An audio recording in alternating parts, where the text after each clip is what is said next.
நம்ம தமிழ்நாட்டு பையன் ஓமன் நாட்டில் போய் போட்டில் வேலை செஞ்சு இன்னைக்கு இறந்து போயிருக்கான். One video real impact. நான் தான் உங்கள் ரிசானிஷா யார்.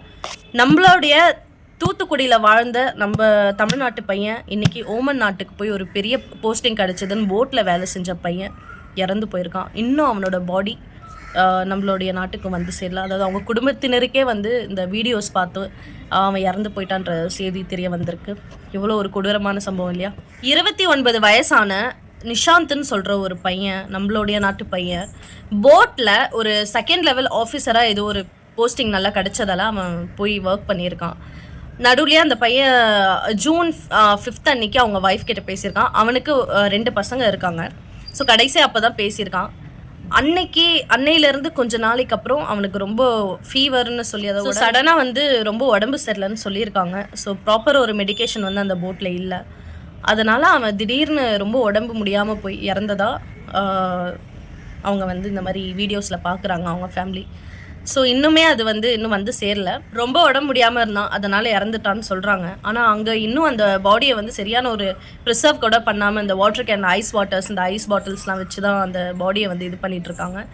பட் இது இன்னும் வந்து இன்வெஸ்டிகேஷன் போயிட்டு தான் இருக்குது. மனுவும் கொடுத்துட்டாங்க வீட்டு சைட்லேருந்து. இன்னும் ஒரு கன்ஃபர்மேஷன் எதுவும் வரலை. எதனால் அவன் இறந்தான் என்ன ஏதுன்னு இன்னும் கன்ஃபார்ம் ஆகலை. பட் அவங்க போட்டில் சொன்னபடி, அவங்க அங்கே இருக்கிறவங்க, அங்கே வேலை செய்கிறவங்க சொன்னபடி இதுதான் சொல்லியிருக்காங்க, உடம்பு இல்லாமல் இறந்துருக்கான்னு. ஒரு பெரிய போட்டில் மெடிக்கல் ஃபெசிலிட்டி இல்லைன்னு சொல்கிறாங்க.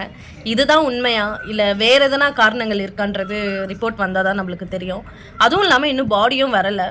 ஸோ இது ப்ராப்பராக ஒரு இன்வெஸ்டிகேட் பண்ணி கண்டிப்பாக இதை வந்து நிஷாந்துக்கு வந்து கண்டிப்பாக ஒரு விஷயம் நியாயம் கிடைக்கணும்னு நான் நினைக்கிறேன்.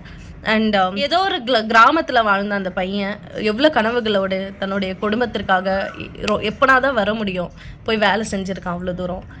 எல்லாருக்குமே ஒரு கனவு இருக்கும் இல்லையா? நம்ம நல்லா சம்பாதிக்கணும், நம்ம குடும்பம் பார்த்துக்கணும், நல்லா படிக்கணும். ஸோ இதெல்லாம் பண்ணியும் இந்த மாதிரி விஷயங்கள் நடக்குது. இதுவுமே ஒரு அஜாக்கிரதையான ஒரு விஷயம் தான், கேர்லெஸ் தான் நான் நினைக்கிறேன். ஏன்னா கண்டிப்பாக ஒரு பெரிய சின்ன போட்லேயே நம்ம அவ்வளோ விஷயங்களை பார்க்கும்போது ஒரு பெரிய போட் இத்தனை எம்ப்ளாயீஸ் வேலை செய்கிறாங்கன்னா கண்டிப்பாக ஒரு ப்ராப்பர் மெடிக்கேஷன் இந்த மாதிரி விஷயங்கள் எல்லாமே இருக்கணும்னு நான் நினைக்கிறேன். ஏன்னா இது வந்து கண்டிப்பாக கண்டிக்கக்கூடிய ஒரு விஷயம்தான். ஸோ இதுக்கு நம்ம தமிழ்நாடு கவர்மெண்ட் ஒரு பெரிய நடவடிக்கை எடுக்கணும். மீண்டும் சந்திப்போம். இந்த மாதிரியான விஷயங்களுக்கு என்னை ஃபாலோ பண்ணிக்கோங்க. அப்போ தான் உங்களுக்கு வந்து இந்த மாதிரியான விஷயங்களை வந்து நான் சொல்ல முடியும். நோட்டிஃபிகேஷனில் காட்டுறேன் என் வீடியோ. ஸோ இந்த மாதிரியான விஷயங்களை வந்து நீங்கள் தெரிஞ்சுக்கணுன்னா மறக்காமல் எனக்கு சப்ஸ்கிரைப் பண்ணிடுங்க. ஒரு முக்கியமான வீடியோவோட நாளைக்கு சந்திக்கிறேன். நன்றி.